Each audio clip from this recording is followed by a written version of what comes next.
You know, my father always told me, it's not how you start, it's how you finish. And now we need to finish strong for the American people.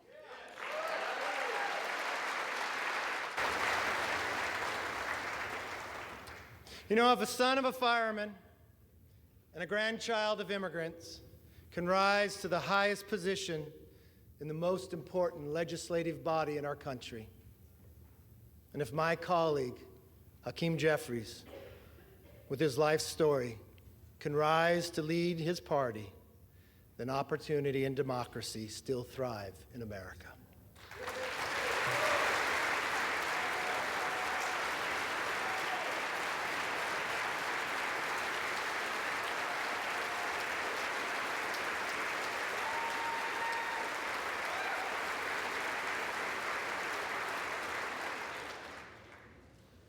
To Leader Jeffries, there will be times we agree, and many times we will differ. I promise our debates will be passionate, but they will never be personal. That's my commitment to you.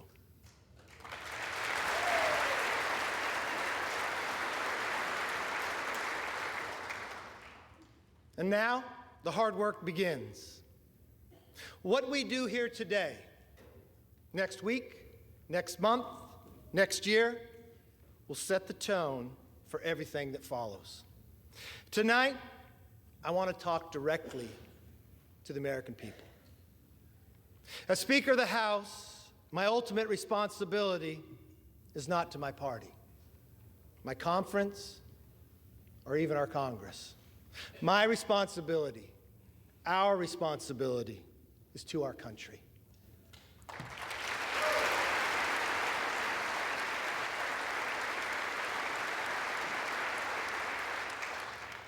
Two months ago, you voted for a new direction for our country.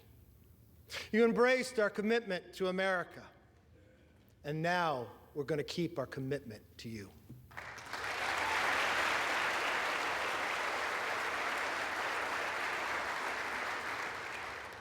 It's a commitment for an economy that's strong, where you could fill up your tank of gas and feed your family, where paychecks grow and not shrink.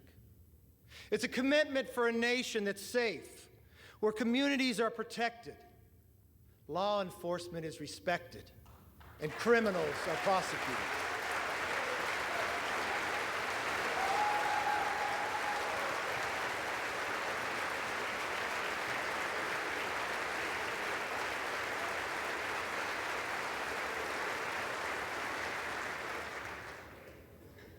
A commitment for the future that's built on freedom, where children come first and are taught to dream big. Because in America, dreams can still come true. A commitment for a government that is held accountable, where Americans get the answers they want, need, and deserve. Our system is built on checks and balances. It's time for us to be a check and provide some balance to the president's policies.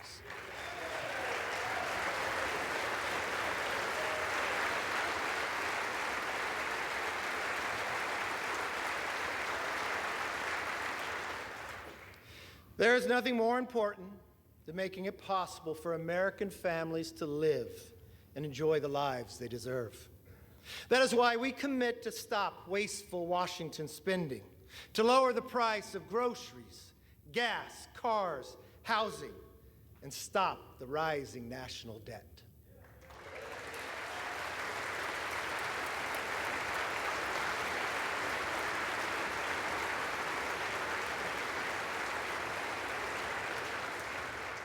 We pledge to cut the regulatory burden, lower energy costs for families, and create good-paying jobs for workers by unleashing reliable, abundant, American-made energy.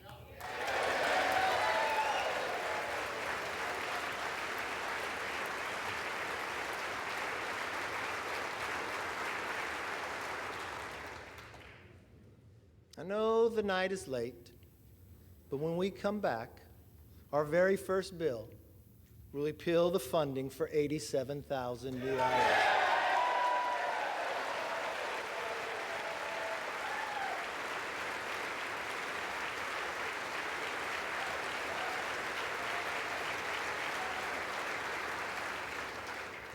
You see, we believe government should be to help you, not go after you.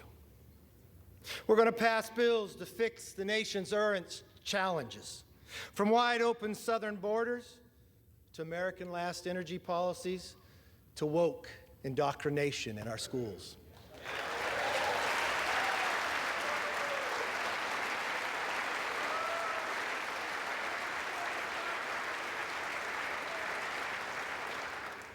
We'll also address America's long-term challenges, the debt and the rise of the Chinese Communist Party. Congress must speak with one voice on both of these issues. This is why we will end wasteful Washington spending. From now on, if a federal bureaucrat wants to spend it, they will come before us to defend it.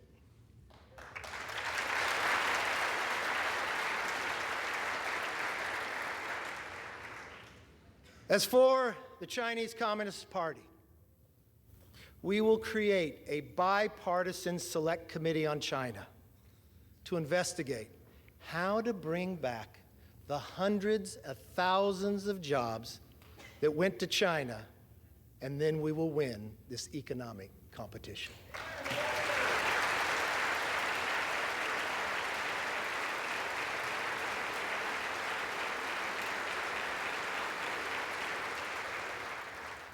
Now, speaking of committees, we will hold the swamp accountable.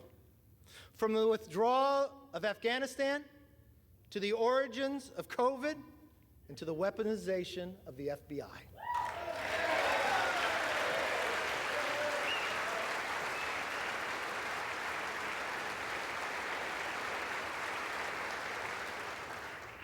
Let me be very clear.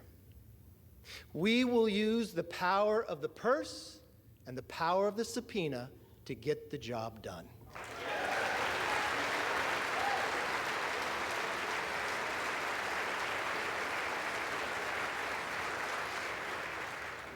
This is something we should all agree upon.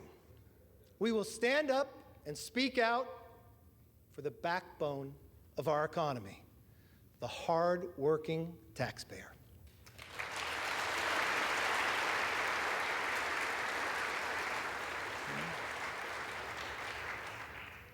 It's nighttime here in Washington. But in some ways, it's also like a new beginning, a fresh start. My friends, this chamber is now fully open for all Americans to visit.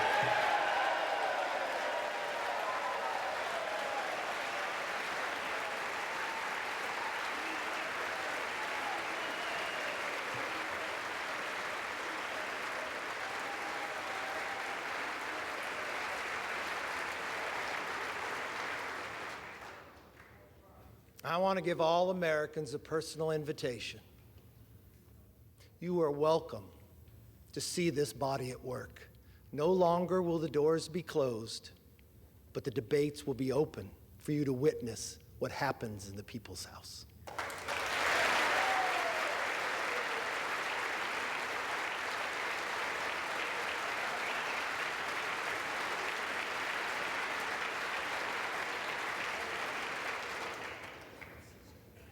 From the committee rooms to this floor, we commit to pursue the truth passionately and embrace debate. No more one-sided inquiries. Competing ideas will be put to the test in public so that the best ideas win.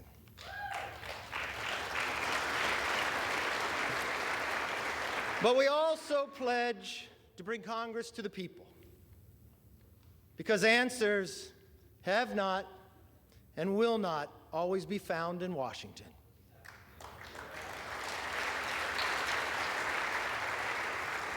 That's why one of our very first hearings will be held on the southern border.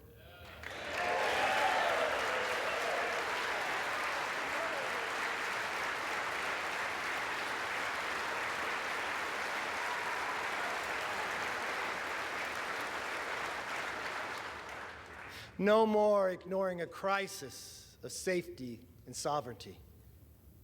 We must secure our border.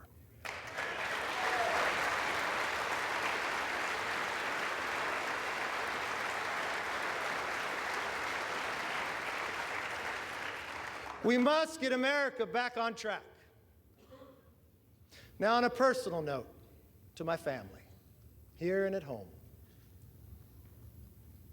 to Judy, Megan, Connor, Emily, my brother Mark, Monica, Zach, and yes, my mom, Bert. I am where I am because you are who you are.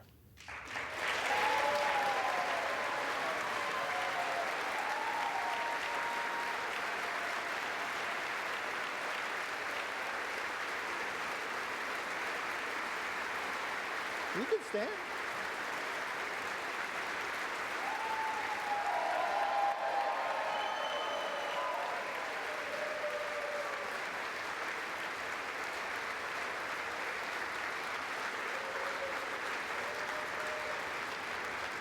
I'd also like to thank my constituents in California's Central Valley.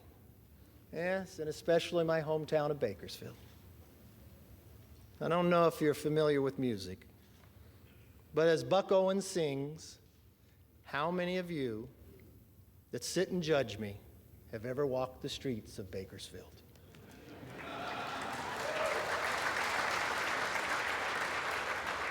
Well, I've walked those streets my entire life. I know its people. They're hardworking and relentless, optimistic about our future. And I'm very honored to have the opportunity to represent them. I am a son of a firefighter. I saw firsthand what it means to have hard work, leadership, and service to others. It can change people's lives. And that is exactly why we are here today, to serve you, the people. We come here with the support of our families and the faith of our neighbors to be their voice in Washington. For all the wives and husbands, children and parents who are watching, a loved one to be sworn in, I knew it took a couple extra days. I'll be honest, it's not how I had it planned. I want you to remember this moment. Take it in. Your loved ones are about to make history. My colleagues and I thank you for your understanding and your sacrifice. And we will work every day to make you proud. My most favorite spot in this building is not in this chamber. It's in the chamber they met before, in Statuary Hall. It's my favorite place to take people on a tour. You see, it's where Abraham Lincoln served. He was just a one-term congressman, sat in the back. I like to go to that spot and I like to stand where he stood. I like to do it at night when people aren't around. I like to look over and look at the clock. Because that's the same clock and same view that Abraham Lincoln saw. I've watched Lincoln serve in the greatest challenge to our Constitution, the Civil War. I watched him take peoples who were rivals and put them together. I watched in a time that he did not know if a nation could sustain itself, but he dreamt of a future and built a railroad across the nation. I want us to all take a moment one time that you are here. I want you to stand there. I want you to look. And I want you to think. If America could do it then, we can do it now one more time.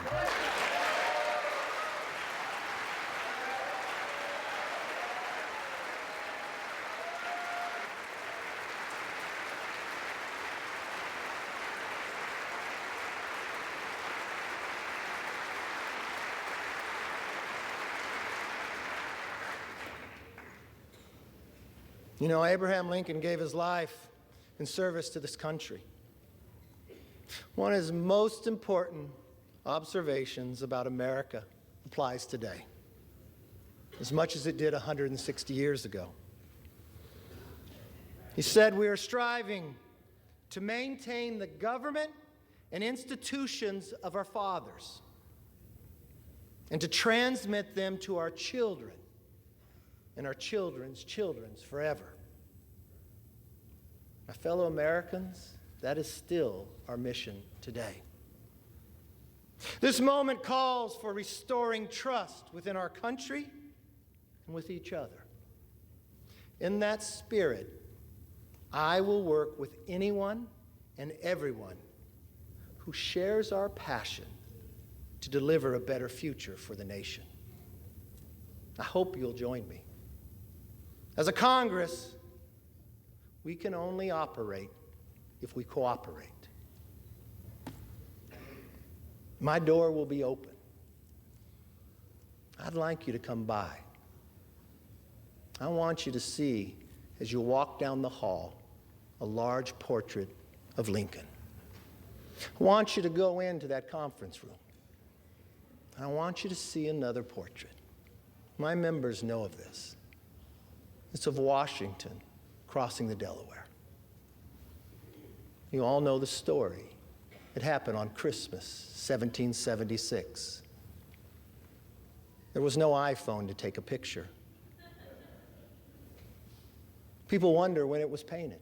It wasn't painted by someone who was there. It was painted in 1850 and 1851. He was an immigrant who lived in America, Emanuel Lentz. You know why he painted it? Because he knew America was more than a country. America was an idea. He went home to Germany, and he wanted Germany to have a revolution based upon the values and freedoms that we defend every day. His talent was art. So he believed if he painted this painting, he could inspire his countrymen to rise up for the idea of freedom. Well, many historians will tell you he didn't get it correct. They'll tell you Washington crossed on a Durham boat, but he paints it with Washington in a rowboat. You see 13 people, but only 12 faces. You see Washington standing up in a rowboat in the middle of winter, wearing a ceremonial uniform with his hand on his chest. He looks so stoic. You would look at that man, you'd say, I'd follow him anywhere. You probably believe that he never lost a battle. But history would tell us at that moment, at that time, he had only lost. We had never won. You see, that was the night of our first victory as a nation when we surprised the Hessians. But when you look at that painting, don't look at Washington. I want you to look at who's in the boat. You see, the second rower in the beret, he's Scottish. The person directly across from him in the green, rowing in the exact same cadence, is an African American. You come down right to the middle in the red, the person who's rowing the strongest is a woman. And in the very back is a Native American. I don't know from a historic fact if they were in the boat that night, but to this young immigrant who had lived in America, that's who he believed would be in the boat. The second to last person is a farmer. He could be from Bakersfield, I'm not sure. His hand goes across his face. People will debate this part. But what I see is a hand of the 13th person nobody sees. You see, what I believe Emanuel was saying is, here we are, battling for the creation of the idea of freedom. That every individual is equal. Not a perfect nation, but striving to be a more perfect union. Having lost every battle against the greatest challenge with the strongest nation, having lost them all, but willing to do it on our holiest of nights, with a hand reached out and asking if you would join us. That's as true today as it was then. If we let everybody in the boat, if we row in the same cadence together, there is no obstacle this body can overcome for this nation.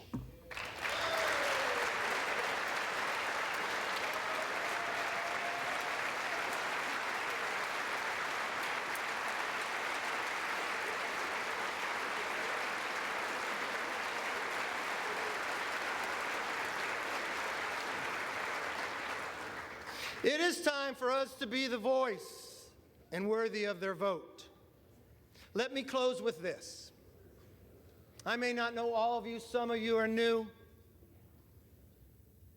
but I hope one thing is clear after this week. I never give up.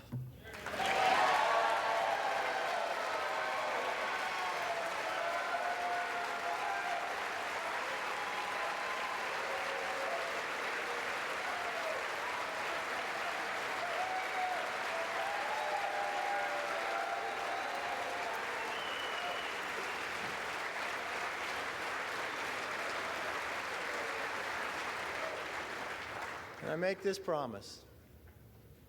I'll never give up for you, the American people. And I will never give up on keeping our commitment to America. Our nation is worth fighting for. Our rights are worth fighting for. Our dreams are worth fighting for. Our future is worth fighting for.